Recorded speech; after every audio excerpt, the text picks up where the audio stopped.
Let's start off with what is happening here in the United States with the Mueller investigation, because we know the IG report came out. Mueller's still doing his investigation, and I just want you to bring us up to date on where you think the Mueller investigation is actually going. Is it moving in a positive direction, or is it just dead and it can't go anywhere? Well, he's desperate, and the people who want to stop Trump are desperate. They've turned up nothing of substance.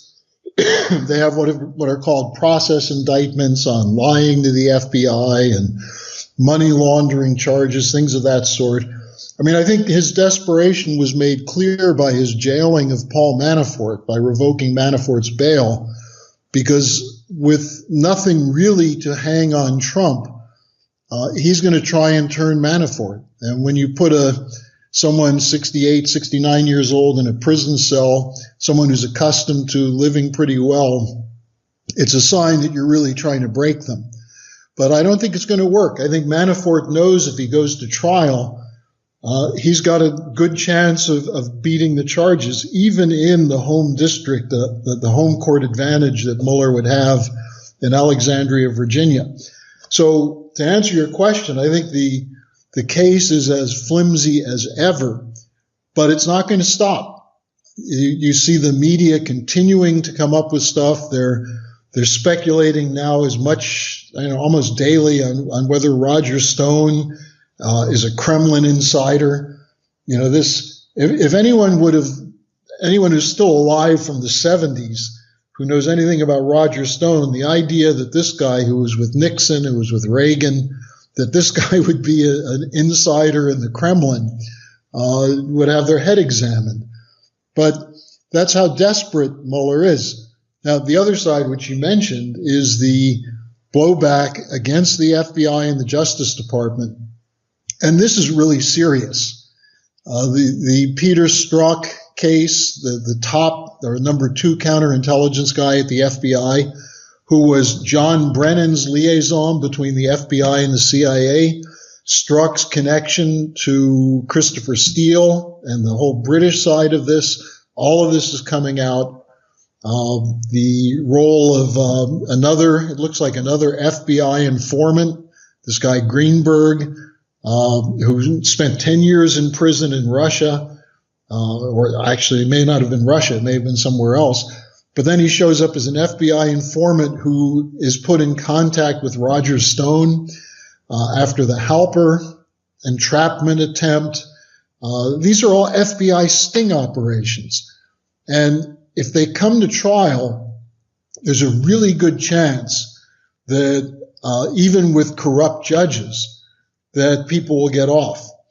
And, I think it's really important that this dirt on the FBI, the DOJ, the CIA, the so-called deep state, and their British connection keeps coming out, because this is the crux of the problem. And what we can talk about in the program today is that you have a collapse underway in the Western financial system. You have a breakaway that's consolidating in Asia. And now you have a group of what you might call rogue European nations that are challenging the EU. And if Trump works with Asia, with China, Japan, South Korea, and Russia, as he did with the Kim Jong-un meeting, if he works with Asia on economics, on development policy, then Europe is either going to fall off the map or they're going to have to come along also, in which case the old transatlantic system is dead. And all I can say to that is good riddance. So do you think Trump is actually headed in that direction where he's going to be working with Xi Jinping? Because now they have Kim Jong-un on board. Kim Jong-un is meeting with Putin. They have, Trump meeting with Xi Jinping and Kim Jong-un meeting with Xi Jinping. Do you think this is all part of the One Belt, One Road, the next economic system where they're, building this from the relationships with each other on the Asian front? And then, of course, you mentioned Europe. We have Europe, which is just hanging on right now, and there are certain nations, like you said, that are rebelling. Is that the direction that we're headed in?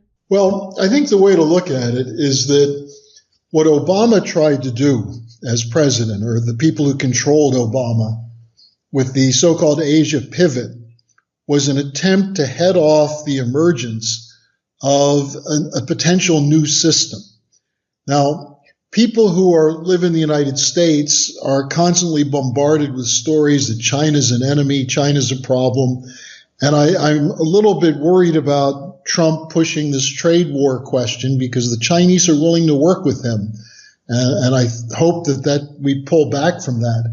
But the important thing here is that the Chinese need the United States as a market, a trade partner, and as a backup for the economic programs they're undertaking. Now, we need China because we depend on China for a lot of our manufactured goods, but also China is a potentially enormous market for American firms such as Boeing, Caterpillar, and others that could work with China on the New Silk Road or the Belt and Road policy. But the test to this was North Korea. And Trump, in his first meeting with Xi Jinping, set in motion a collaboration to bring North Korea to the table. And one of the key things that this involves, which was in that 4-minute video that the U.S. media tried to make fun of, but was really an important contribution to the discussion, is that we're offering North Korea, Trump is offering North Korea, and Xi Jinping is offering North Korea a connection to the Belt and Road Initiative, so that there are 3 pathways going through North Korea connecting Russia, Japan, South Korea, and China to Western Europe on the Belt and Road, the high-speed rail system.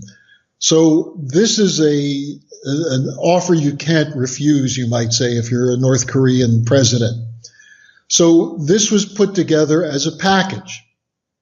Instead of Obama's policy of excluding China and threatening war in the South China Sea, trying to stare down China on trade, what happened is that Trump made a series of initiatives with Xi Jinping, and they hit it off. The Russians are involved in this. While the G7 summit was collapsing in Canada, and for good reason, maybe it's going to become the G4 soon. But while that was collapsing, there was a conference called the Shanghai Cooperation Organization that took place in China with Xi Jinping, with President Putin, with Modi of India, the president of Pakistan, the president of Afghanistan. Many of the countries of the Eurasian Economic Union met and mapped out an extensive series of economic plans. Now, if the Chinese continue in this direction, with the possibility of American support, then the old speculative dollar system gets thrown out the window. Not the dollar, but the system which says that the only way to make money is speculation, higher and higher risk, I win, you lose. Instead, that could be replaced by what the Chinese call a win-win solution, mutual benefit. And I think Trump is very much orienting in this direction. I think his tough stand on trade with China is that he is convinced that unless you do something about the trade deficit with China, which is quite huge and which the Chinese have taken advantage of the United States, China's going to have to give. They're going to have to do some concessions. But both of us need each other. And it's certainly a better alternative than going to war in the South China Sea or going to war with Russia over Ukraine. Now, since Trump is pushing forward these tariffs on China, you see it all over the corporate media. They're saying, trade wars leads to currency war, leads to war. Do you think this is what he's trying to do, bring us to war? No, not at all. I don't think he wants to bring us to war. I think that's why he wants to talk to China, to Kim Jong-un, to Putin. It's in fact the people who are saying this would lead to war who are the ones pushing for war. The ones who use the Skripal poisoning hoax, the Duma Syria chemical weapons false flag, they're the ones who are against Trump and pushing for war. I think either Trump is playing a very tough negotiating game with Xi Jinping, which is not advisable, or some of the people like Lighthizer and Peter Navarro are running a little bit wild right now. And I think this has to be resolved in a decent negotiation. But the other thing, Dave, that's going on is that those aspects of the financial crisis that you and I have been discussing over the last couple of years, the buildup of corporate debt, of derivative debt, the unsustainable debt of countries like Italy and the United Kingdom, these are all coming to a head.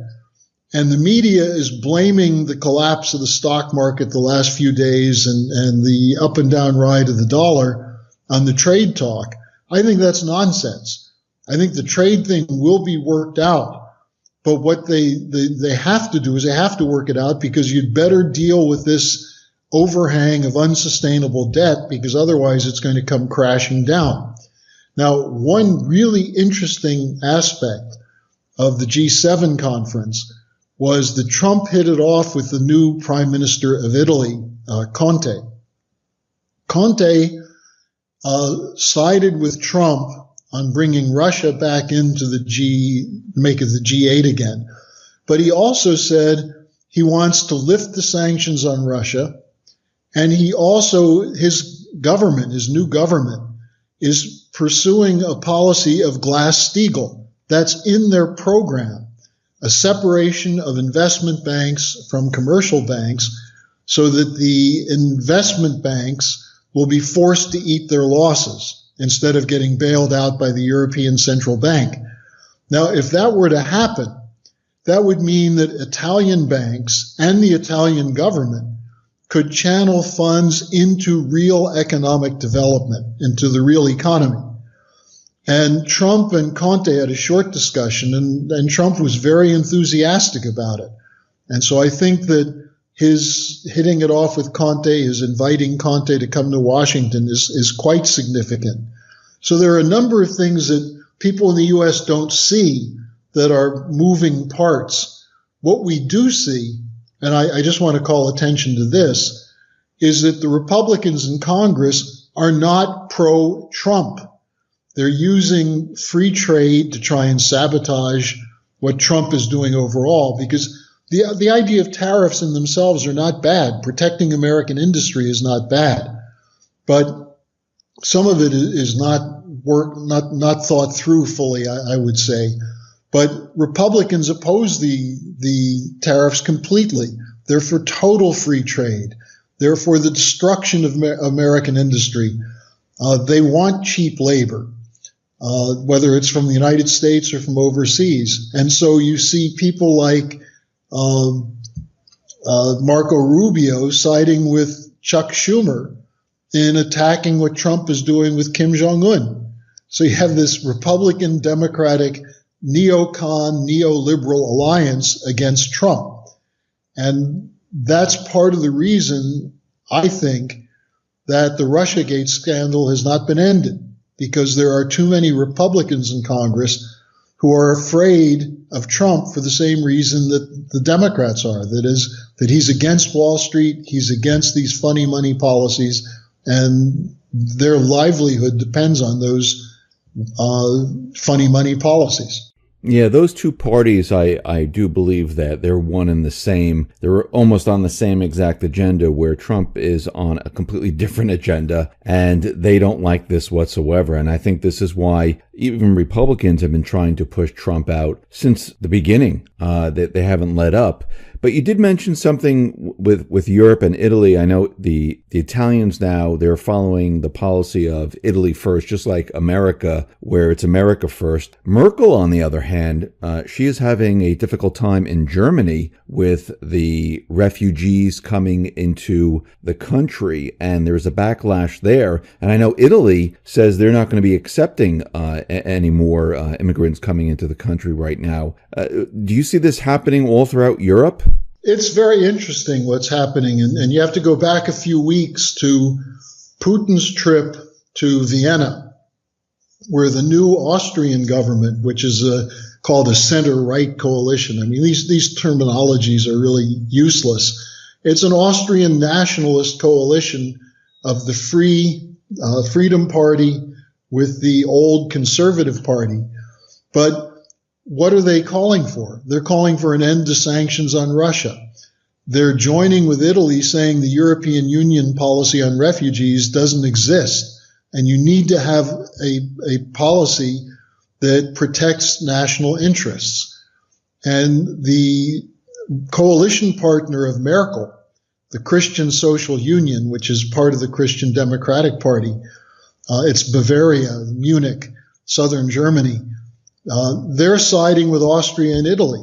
Now, what happened in Italy is interesting, because the majority of the vote in the last election went to the Grillo party, which is sort of a kind of crazy amalgam, mishmash.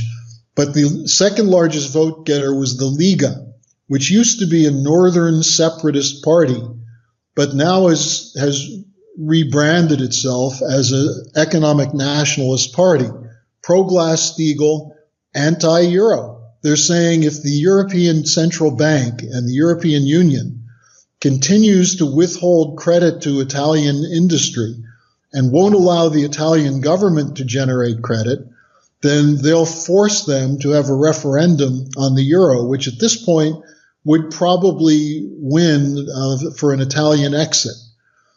So the new government in Italy is taking a hard line against the crazy bankers of Brussels, Frankfurt, and London.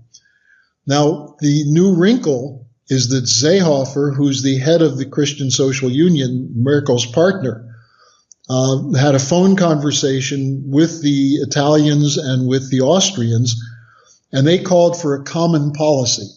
Now, they're being attacked as racist, anti-immigrant, hardcore genocidalists, basically. But here's what happened. A boat that was coming to Italy in violation of the various agreements that were made, the Italians turned it back. Now, the Spanish government took the refugees from that boat, but the French attacked the Italians. So the Italians said, well, why are you attacking us? You don't take any immigrants. And so the Italians said, we need a European policy. So Merkel jumped in and said the European policy should be to accept a certain number of immigrants, and the ones we don't accept, we'll put in detention camps in North Africa. Now, they're basically talking, and for Germans, this is quite shocking, they're talking about concentration camps for African refugees. Now, the Italians, instead of embracing that, what did they say? They said, look, why don't we work with China to invest in building the countries of North Africa up? Why don't we build some infrastructure there, some water projects like Gaddafi was doing, some rail, some power plants?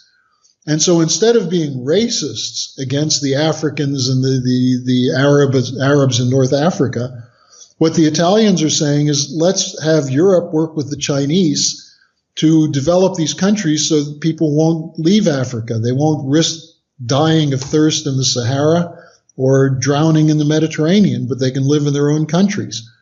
The EU and Merkel are opposed to that. So Merkel's in a corner right now. Her coalition government, as of this moment, is hanging by a thread. She's trying to work out another compromise. I think, like a cat that's already seen its 9 lives gone, Merkel is on a very short half-life. Do you think that she's going to survive this? Well, it's going to be very difficult because there are two things. First of all, she will probably work out a compromise, because if there is no compromise and the CSU breaks, then her government coalition collapses. There's no alternative coalition that could come in, so there'll be new elections. And who will gain in those new elections? Probably the AfD, the so-called extreme right party. So either the major parties of Europe shift away from free trade, Brussels, Euro, and by that I also mean austerity, because the European Central Bank is demanding debt be paid by cutting spending in infrastructure, in job training, and other programs that are good and useful. So they're all unpopular. That's why all the political parties in Europe are collapsing, the major political parties, just like the Democrats and Republicans are becoming more unpopular in the United States. So either Merkel or someone is going to have to come up with an economic nationalist policy for Germany, or the European Union is going to break apart. And this is like a slow train wreck. You know, sitting here in Berlin, I was just at a conference today, and people were putting forward all kinds of scenarios. And I said, look, none of these scenarios will work because they're based on the same assumptions that you've had for the last 5 years. And everyone got very glum and said, yeah, that's true, but we have no option. And I said, sure, you have an option. Let's create prosperity. Let's junk the policies of bailout. Let's junk the speculation. Stop having people suffer so that the banks get their derivatives bailed out. Instead, let's generate national credit into the real economy so that if you're going to take on new debt, let's have it go towards something that will increase the value added to the productive process so you can pay off the debt, as opposed to borrowing to create new debt to pay off old debt. And I think that's what the Chinese have tried to do to take the hot air out of their bubble. And that's a good policy. Well, will we do it in the United States? Will they do it in Europe? That's the $64 million question.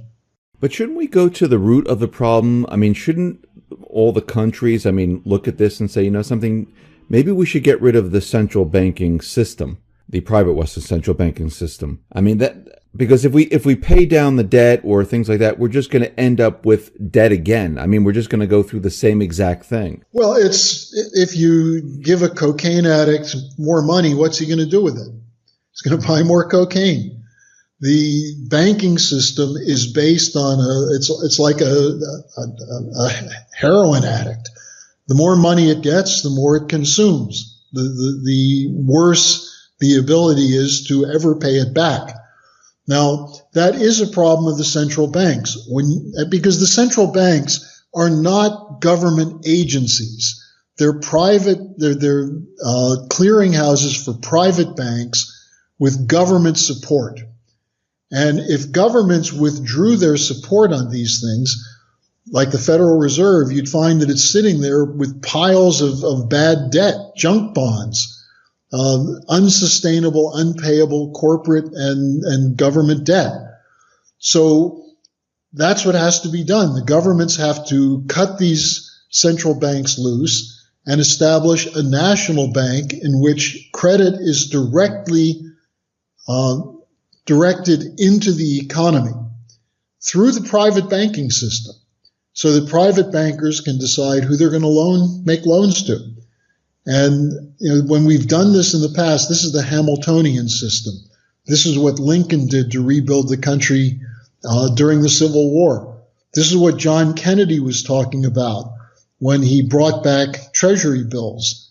Now, virtually every time someone's done that, the three people I mentioned, Hamilton, Lincoln, and Kennedy, were all assassinated.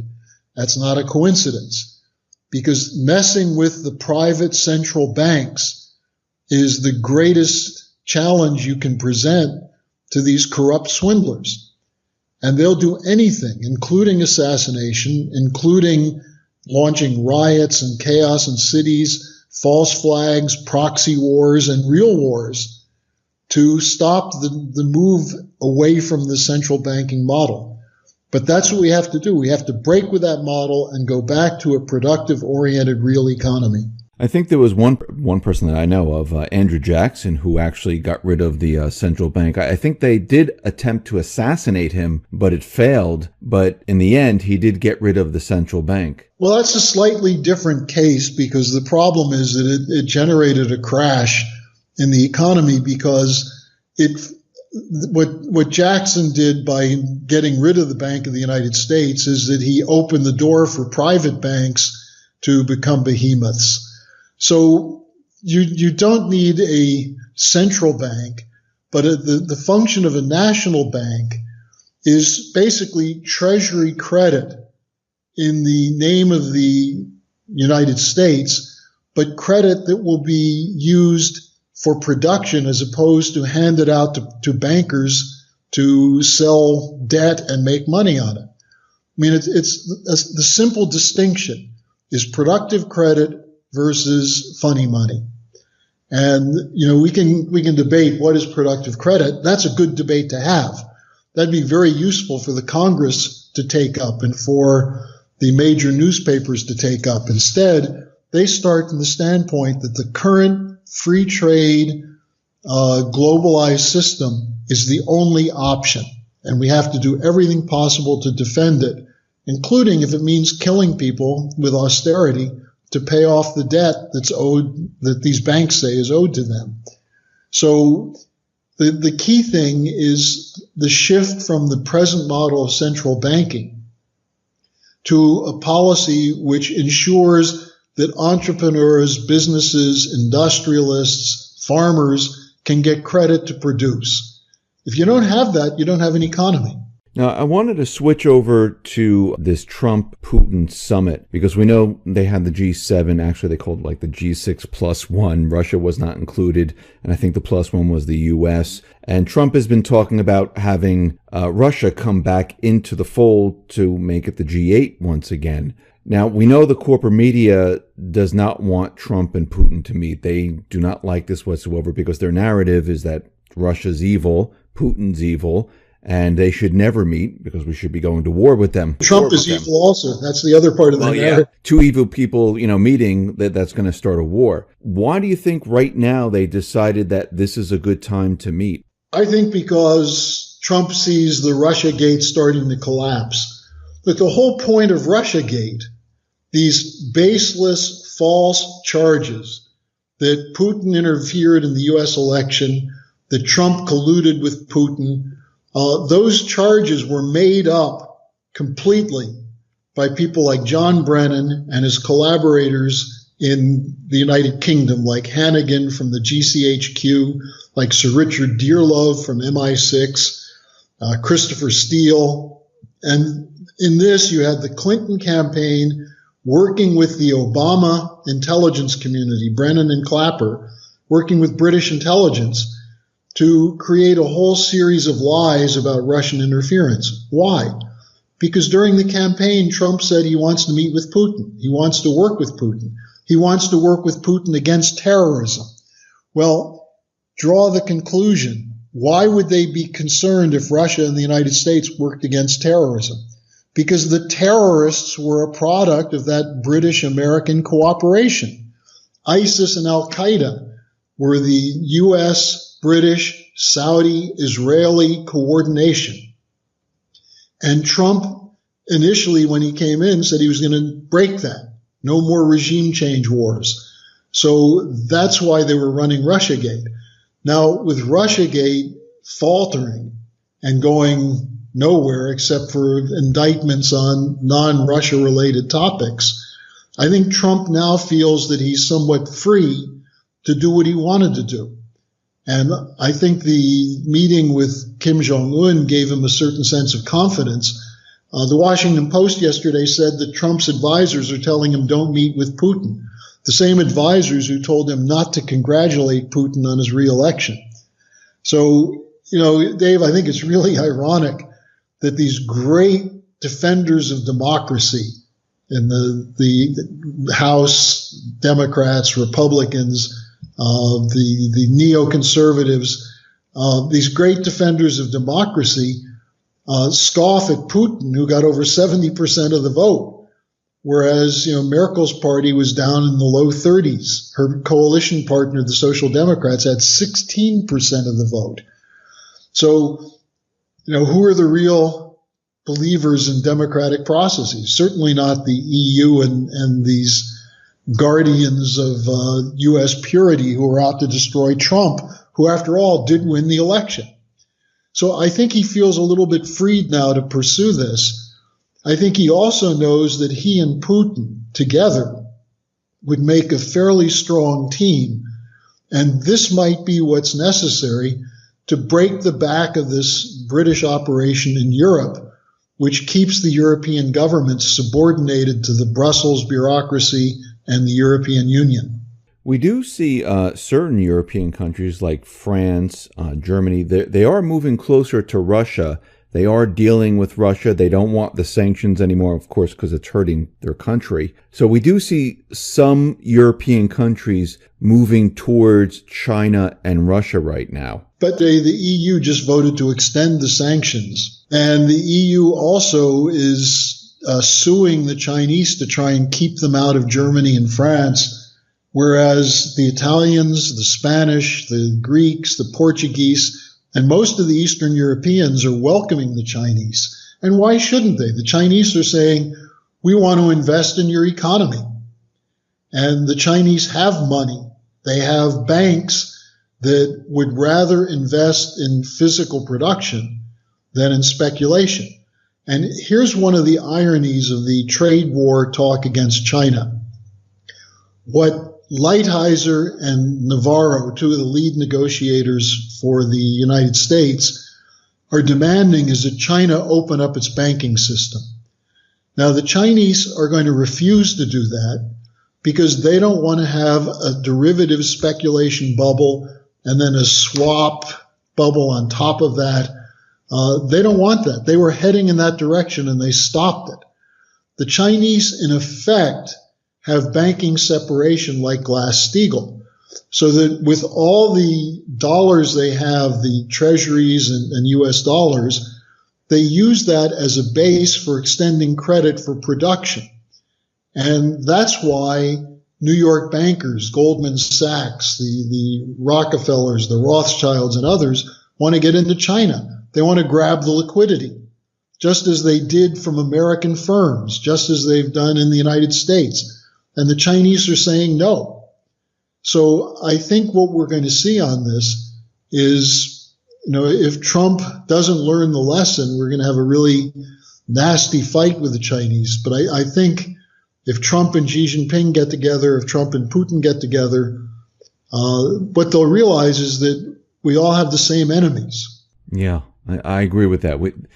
We do all have the same enemy. We just have to point the finger at the enemy instead of pointing it at each other. And you mentioned Russia, China, their economy. Now, Russia and China, they've been de-dollarizing. Same thing with India. The African nations are saying that we rather deal in yuan than the dollar. It makes no sense to use the dollar right now. And we see a lot of bilateral trade agreements with China and many different countries. Same thing with Russia. Now, they're continually doing this. And actually, Russia came out and said they're reducing their treasuries because they want to protect their reserves. So do they see that this whole dollar economy is starting to deteriorate and break down very quickly? Oh, sure. Look, the Russians have a huge amount of gold. The Chinese are buying gold. They're starting to do trade deals for petroleum and natural gas in other currencies. For example, with Iran. If we shut Iran out of the international trade system, China will continue to buy oil from them. They'll just buy it with yuan. So it's not that the dollar system is dead, but that if the dollar system stays as it is, it's dying. It's sick.